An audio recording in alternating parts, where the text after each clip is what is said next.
Anda punya data yang berbeda soal ini? Ya, terima kasih. Pertama saya mau katakan bahwa kita pertama harus menghormati. Saya pribadi menghormati pembelaan dari kuasa hukum, menghormati kesediaan keluarga dan sebagainya. Tapi saat ini yang kita bicarakan adalah tentang fakta hukumnya. Dan produk yang sudah ada saat ini adalah putusan Pengadilan Negeri Jakarta Pusat, putusan 147. Itu adalah dokumen publik hasil dari pengadilan yang harus kita hormati. Jadi ada baiknya kita mengacu ke sana. Saya tidak akan terlalu banyak masuk ke dalam pokok perkara ya. Tapi nomor satu adalah apa sebenarnya kesalahan Nadiem di situ. Karena dalam putusan ini saya mengutip putusan ya. Karena dalam putusan disebutkan jenis kesalahannya Nadiem itu adalah kesalahan yang kategorinya paling berat, dolus directus. Apa jenis kesalahannya? Saya kutipkan pada halaman 892 dari putusan. Bahwa intinya adalah Nadiem adalah Mendikbudristek yang menerbitkan 2 peraturan menteri yang secara spesifik mencantumkan merek Chrome OS dan Chrome Education Upgrade. Keduanya adalah produk Google. Sementara di sisi lain PT Goto Tbk di mana Nadiem adalah pemegang sahamnya menerima investasi dari Google senilai 786,9 juta US dollar atau sekitar 11 triliun. Itu yang tercantum di dalam putusan. Kenapa? Artinya dalam putusan juga disebutkan bukan semata mempersalahkan kebijakan peraturan menterinya itu. Bukan. Yang dipersalahkan adalah ada rangkaian perbuatan, pengulangan, pola yang menggambarkan maksud dan tujuan di balik aturan itu. Jadi namanya mens rea itu, niat batin, sikap batin itu tergambar di situ. Di situ artinya apa? Bahwa ada investasi capital flow yang menguntungkan. Pengulangan perbuatan itu maksudnya dari rangkaian misalnya pengangkatan juristan yang staf khusus yang dianggap melanggar peraturan menteri tentang dia tidak boleh dia kan harusnya staf khusus itu hanya sebagai memberikan konsultasi ya, memberikan rekomendasi tapi tidak boleh masuk ke dalam teknis. Kedua juga, nah ini yang paling penting mengenai konflik kepentingan. Konflik kepentingan ini yang jarang dibicarakan bahwa artinya dianggap bahwa Nadiem tidak hanya berposisi sebagai menteri, tapi dia juga berposisi sebagai pemegang saham. Di Memang AKAP itu PT AKAP. Baik di AKAP maupun di PT Gojek Indonesia. Ini adalah 2 entitas yang berbeda gitu. Konflik kepentingan ini yang jarang dibicarakan orang gitu. Konflik kepentingan bahkan ini kan simpel. Kalau ada konflik kepentingan artinya ada yang diuntungkan. Perusahaan milik Nadiem diuntungkan dari ini. Iya, jadi begini. Ini kan sering dinarasikan begini. Dinarasikan bahwa tidak ada aliran dana ke pribadi Nadiem. Memang betul. Faktanya memang tidak ada aliran dana pribadi ke Nadiem. Tapi ingat, dalam unsur pasal 3 menguntungkan diri sendiri atau orang lain atau korporasi. Nah, yang dikenakan kepada Nadiem ini adalah menguntungkan korporasi. Setiap orang yang dengan tujuan menguntungkan diri sendiri atau orang lain atau korporasi. Di mana menguntungkan korporasi di sini? Penerimaan investasi dari Google ke PT AKAP, kemudian ke PT Gojek Indonesia. Yang kaitannya disebut oleh hakim sebagai rangkaian konsolidasi menjelang IPO.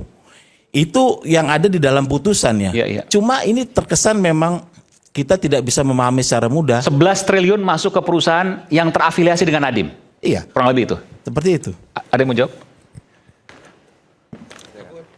Silakan Bung Agus. Jadi 11 triliun. Enggak begitu. Jadi Goto ini masuk ke Google ini masuk ke AKAP tuh dari tahun 2017. 2017 tuh sudah masuk. Kemudian masuk lagi tahun 2019 pada bulan Oktober ya kalau nggak salah ya. Oktober ya. Tahun 2000. Sorry. 2000. Saya ngelihat anunya. Jadi tahunnya, mungkin tahunnya aja. Tahun-tahunnya. Jadi kalau nggak salah 2020 seperti itu. Dengan kata tapi lain. udah lama lah Google. Ya, jadi dia tuh ada 3 kali masuk. Jadi 3 kali masuk. Saya nggak lihat datanya, saya nggak bawa datanya. Tetapi harus digambarkan bahwasanya berapa sih sebenarnya sahamnya Nadiem di PT AKAP ini. Kalau dikatakan menguntungkan, Saham Nadiem itu 3,46% Bapak. 3,46%. Kalau ditambah dengan saham Google, itu angkanya tuh 6%. Saham itu tidak menyebabkan baik Nadiem maupun Google, baik secara sendiri-sendiri maupun secara bersama-sama bisa kemudian merubah aksi korporasi. Ingat bahwasanya keuntungan itu tidak didapat ketika saham itu masuk. Itu nggak ada keuntungan. Keuntungan kan ada Pak, definisinya. Makanya ada laporan laba dan rugi. Setelah kemudian sebuah perusahaan beroperasi, ada laba dan rugi. Nah ini orang masuk modal itu belum ada keuntungannya. Oke, mana ada keuntungannya? 11 triliun belum ada keuntungannya, baru masuk. 11 triliun nggak ada, 804 miliar. 11 triliun, silakan Denmar. Sebenarnya ceritanya begini, ini cerita besarnya adalah tentang bisnis startup yang ujung-ujungnya adalah profit melalui exit di IPO pada tahun 2022. Jadi ingat ya, jadi kita harus lihat. Jadi ujung follow the money. Uangnya itu adanya di IPO. Ketika Goto IPO, dia berhasil menghimpun dana 15,8 triliun. Valuasi Goto saat itu 400 triliun. Jadi AKAP itu berdiri 2015, dalam waktu 7 tahun 2022 sudah 400 triliun. Oke. BCA, BRI dan sebagainya perusahaan gede butuh puluhan tahun untuk itu. Jadi cerita besarnya itu tentang itu. Selama rangkaian itu 2015 sampai 2022 terjadi apa yang namanya valuasi. Peningkatan valuasi, investor ini masuk, investor ini masuk, investor ini masuk. Nah, itu sebetulnya hal yang tidak apa-apa, praktik yang lazim dalam suatu bisnis. Aksi korporasi lah. Masalahnya selama dalam rangkaian itu ada instrumen negara yang dipakai. Posisi Nadiem sebagai menteri penyelenggara negara di situ persoalannya. Ini bukan swasta. Jadi valuasi perusahaan milik Nadiem meningkat sangat signifikan, bahkan perusahaan tadi yang disebutkan tadi nggak bisa seperti itu puluhan tahun. Apa hubungannya sama pengadaan harga laptop? Nah sebentar. Apa coba hubungannya coba? Jadi begini, cerita besarnya begini. Jadi pada Juni 2022, pernah saya diundang sebagai narasumber di Panja Komisi 6 DPR yang membahas investasi Telkomsel di Goto sebesar 6,4 triliun. Saat itu terungkap. Jadi sebetulnya sebelum kasus Chromebook ini, saya soroti kasus Goto. Saat itu terungkap bahwa salah satu alasan Telkomsel masuk ke dalam Goto adalah karena dia melihat ada Google di sana.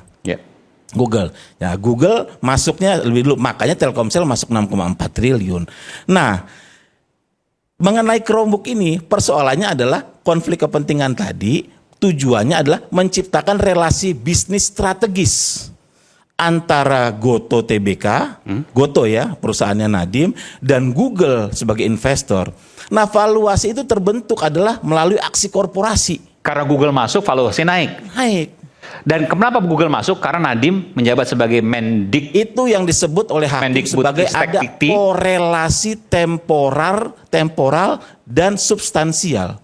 Ada kaitan antara kronologi masuknya investasi Google dengan perbuatan Nadiem yang ujungnya adalah peraturan menteri yang mengunci spesifikasi Chromebook. Oke, jadi ini saya koreksi kalau saya salah. Ini saya buat lebih simpel, lebih sederhana. Jadi valuasi nilai perusahaan milik Nadiem, Goto, AKAP ya, aplikasi karya anak bangsa itu naik karena ada Google masuk di sana. Kenapa Google masuk di sana? Karena Nadiem jadi menteri menggunakan jasa Google lewat Chromebook itu. Ya itu yang disebut ada korelasi temporal dan substansial. Salah ya, salah berpikirnya gini. Jadi ini cara berpikirnya yang di dalam dakwaan di copy paste oleh hakim hingga dikutip tadi. Seperti itu. Di mana salahnya? Jadi begini, Google itu sudah lama sebagai pemegang saham di PT AKAP ini.